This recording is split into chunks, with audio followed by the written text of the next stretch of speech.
This video covers how to apply motion equations when there's more than one interval presented in the problem. Let's start out this video with a motion equation problem that has two different intervals. So a runner is moving at 2 meters per second and accelerates over 3 seconds at a constant rate of 1 meter per second squared. She then runs at a constant velocity for 5 seconds. And we want to calculate the distance traveled over the entire 8 seconds. So this may seem like a lot of information, so let's draw a diagram. We have our runner, who has an initial velocity of 2 meters per second and travels over some distance that we will call delta x1 for now. And we know that she's accelerating at 1 meter per second squared. Alright, the runner then ends the first interval after 3 seconds. And then she begins to cover another distance, which we will call delta x2. And she covers this distance at a constant velocity, which means she has a 0 acceleration. And this second interval ends after 5 seconds.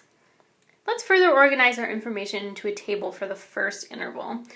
We know that the initial velocity was equal to 2 meters per second, acceleration was 1 meter per second squared, and this interval continues for 3 seconds. Now we have covered the variables for the first interval, and let's find the distance covered during this first time interval.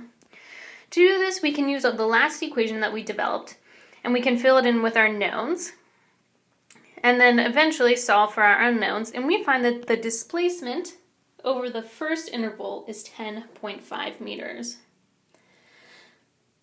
Alright, now we have to analyze the second interval.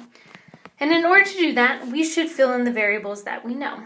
We know that the acceleration is 0 meters per second squared, and we know that the velocity is constant.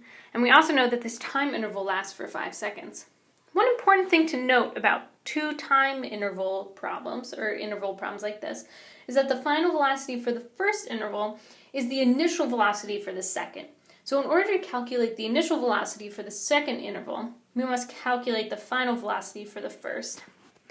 So we can use our equation v equals v naught plus a times t, and we can fill in our known values, and we solve that the final velocity for the first interval is 5 seconds.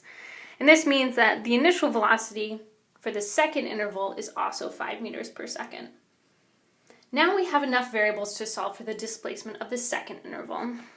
We know that our velocity is constant, and therefore we can use our constant velocity equation. We can fill in our known values, and when we solve, we find that the displacement during the second interval is 25 meters. It is important to remember that this question asks for the total displacement over the two intervals. So what we have to do is we have to add these two displacements together.